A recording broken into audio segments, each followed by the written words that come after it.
নমস্কার বন্ধুরা, মৌসুমি kitchen and ব্লগে আপনাদের সবাইকে স্বাগত। আজ আমি বানাবো পটল আলুর একটি দুর্দান্ত স্বাদের রেসিপি। একঘেয়ে পটল আলুর তরকারি খেতে বোর হয়ে গেলে এইভাবে একবার পটল আলুর তরকারি বানিয়ে দেখুন। বাড়ির ছোট থেকে বড় সবাই দেখবেন চেয়ে চেয়ে খাবে। এক বিশেষ মশলার সহযোগে আজকে আমি পটল আলুর রেসিপিটি আপনাদের সাথে শেয়ার করব। আশা করছি আপনাদের রেসিপিটি খুবই ভালো লাগবে। খেয়ে পটল আলুর তরকারি খেতে খেতে বোর হয়ে গেলে একবার হলেও এই রেসিপিটি ট্রাই করতে পারেন। পটলের এই রেসিপিটি বানানোর জন্য এখানে আমি 8 পিস মতো পটল নিয়ে নিয়েছি। এবার পটলের খোসাগুলো এইভাবে ছুরির সাহায্যে ছুলে নিচ্ছি। পটলের পুরো গাটাই ভালো করে ছুরির সাহায্যে ছুলে নেব। পটলের খোসাটা এইভাবে ছাড়িয়ে নেওয়ার পর পটলের দুই দিকটা অল্প অল্প পরিমাণে বাদ দিয়ে দিচ্ছি। বাদ দিয়ে দেওয়ার পর মাঝখান থেকে এই রকম ডুমো ডুমো করে পটলগুলো কেটে নিচ্ছি। একই পদ্ধতিতে সমস্ত পটল কেটে নিয়েছি। একই মাপের করে সমস্ত পটল ডুমো ডুমো করে কেটে নিয়েছি। পটলগুলো ডুমো ডুমো করে কেটে নেওয়ার পর পটলের মধ্যে স্বাদ মতো লবণ আর সামান্য পরিমাণ হলুদ মিশিয়ে নেব, যাতে পটলের ভিতর লবণটা ভালোভাবে ঢুকে যায়। লবণ হলুদ হাতের সাহায্যে খুব ভালোভাবে সমস্ত পটলের গায়ে মাখিয়ে নেব। আপনারা তো অনেকভাবেই পটলের তরকারি বানিয়েছেন, একবার হলেও এইভাবে বানিয়ে দেখুন, সবাই দেখবেন আপনার প্রশংসা করবে। সমস্ত পটলের গায়ে লবণ হলুদ মাখিয়ে নেওয়ার পর গ্যাসের ওভেন জ্বালিয়ে কড়াই বসিয়ে দিয়েছি। কড়াইতে পরিমাণ মতো সর্ষের তেল দিয়ে দিলাম। তেল ভালোভাবে গরম হয়ে গেলে এক এক করে পটলগুলো দিয়ে দিচ্ছি। প্রথমে পটলগুলো গ্যাসের ফ্লেম মিডিয়ামে রেখে খুব ভালো করে ভেজে নিতে হবে। গ্যাসের ফ্লেম মিডিয়ামে রেখে পটলগুলো খুব ভালোভাবে ভেজে নেব। পটলের এক পিঠটা ভাজা হয়ে গেলে অপর পিঠটাও ভালো করে ভেজে নেব। এইভাবে এপিট ওপিট করে উল্টে সমস্ত পটল ভালো করে দেখুন ভেজে নিয়েছি।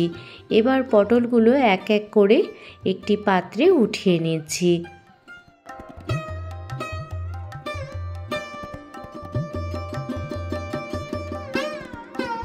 পটলগুলো উঠিয়ে নেওয়ার পর ওই তেলের মধ্যে দিয়ে দিচ্ছি ডুমো ডুমো করে কেটে রাখা আলু।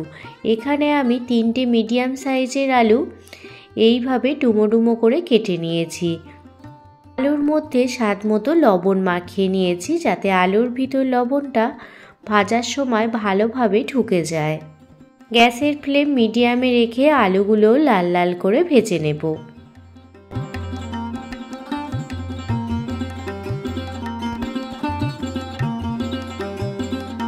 আলুগুলো ভাজা হয়ে গেছে এবং আলুগুলো একটি পাত্রে উঠিয়ে নিয়েছি। প্রথমে পটল আলু খুব ভালো করে ভেজে তুলে নিতে হবে। এগুলো তুলে নেওয়ার পর অন্যদিকে মিক্সার গ্রাইন্ডারের পাত্রে একটি মশলা বানিয়ে নেব। তার জন্য দেখুন নিয়ে নিয়েছি 2টো মিডিয়াম সাইজের টমেটো, 2টো কাঁচা পাকা লঙ্কা। ঝালটা অবশ্যই আপনারা আপনাদের স্বাদ মতো দেবেন। সাথে দিয়ে দিচ্ছি 1 চামচ পরিমাণ গোটা জিরে আর দিয়ে দিচ্ছি 1 চামচ পরিমাণ গোটা ধনে। এবার পরিমাণ মতো জল দিয়ে একটি স্মুথ পেস্ট বানিয়ে নেব। দেখুন একটি স্মুথ পেস্ট বানিয়ে নিয়েছি। আজকে রান্নাটি সম্পূর্ণ নিরামিষ পদ্ধতিতে করব। অন্যদিকে যে কড়াইতে আলু পটল ভাজা হয়েছিল সেই তেলের মধ্যে একটি শুকনো লঙ্কা দিয়ে দিলাম। সাথে দিয়ে দিলাম 1 চামচ পরিমাণে গোটা জিরে আর একটি তেজপাতা। প্রথমে ফোড়নটা খুব ভালো করে ভেজে নেব। ফোড়ন থেকে সুগন্ধ বের হতে শুরু হলে এর মধ্যে টমেটোর পেস্টটি দিয়ে দিলাম।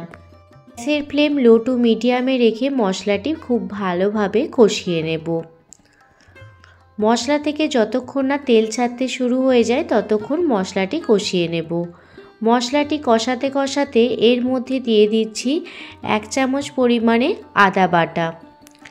সাথে দিয়ে দিচ্ছি 1 চামচ পরিমাণে হলুদ গুঁড়ো, 1 চামচ পরিমাণে কাশ্মীরি লাল লঙ্কার গুঁড়ো কালারের জন্য, আপনারা চাইলে নাও দিতে পারেন।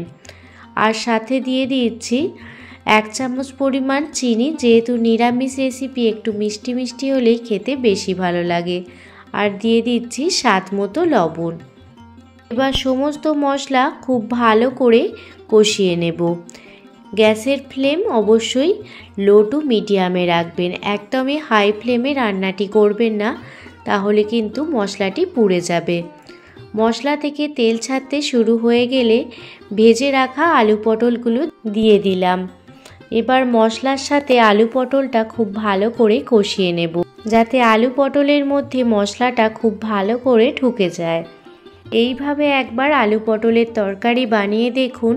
আমি গ্যারেন্টি সহকারে বলতে পারি, যারা আলু পটল খেতে একদমই পছন্দ করে না তারাও কিন্তু চেয়ে চেয়ে খাবে, এতটাই টেস্টি হয় এই আলু পটলের রেসিপিটি। মশলাটি কষাতে কষাতে আরও একটি মশলা বানিয়ে নেব। তার জন্য দেখুন একটি তড়কা প্যান নিয়ে নিয়েছি, এর মধ্যে দিয়ে দিচ্ছি 1 চামচ পরিমাণে গোবিন্দভোগ চাল। গোবিন্দভোগ চাল দিয়ে দেওয়ার পর এর মধ্যে দিয়ে দিচ্ছি 1 চামচ পরিমাণ গোটা ধনে, আর সাথে দিয়ে দিচ্ছি একটি তেজপাতা, যেটা ছোট ছোট করে ছিঁড়ে দিয়ে দিয়েছি। গ্যাসের ফ্লেম একদম লো রেখে সমস্ত মশলা খুব ভালো করে ড্রাই রোস্ট করে নেব। যখনই দেখবেন গোবিন্দভোগ চালটা ভালোভাবে একদম সাদা সাদা বড় বড় হয়ে যাচ্ছে, তখন গ্যাসটি বন্ধ করে দেবেন। আর মশলাটি ঠান্ডা হয়ে গেলে মিক্সার গ্রাইন্ডারে প্রথমে গুঁড়িয়ে নেব। দেখুন গোবিন্দভোগ চালটা সাদা সাদা হয়ে ফুটে যাচ্ছে, তো এই পর্যায়ে গ্যাসটি বন্ধ করে দিলাম। আর মশলাটি ঠান্ডা হয়ে গেলে মিক্সার গ্রাইন্ডারে দিয়ে দিলাম।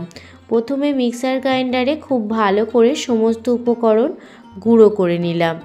এবার সামান্য পরিমাণ জল দিয়ে একটি স্মুথ পেস্ট বানিয়ে নিয়েছি। এদিকে আলু পটলটাও মশলার সাথে খুব ভালোভাবে কষানো হয়ে গেছে। এই পর্যায়ে গোবিন্দভোগ চাল বাটাটি দিয়ে দিলাম। আলু পটলের সঙ্গে গোবিন্দভোগ চাল বাটাটি খুব ভালো করে মিশিয়ে নিচ্ছি।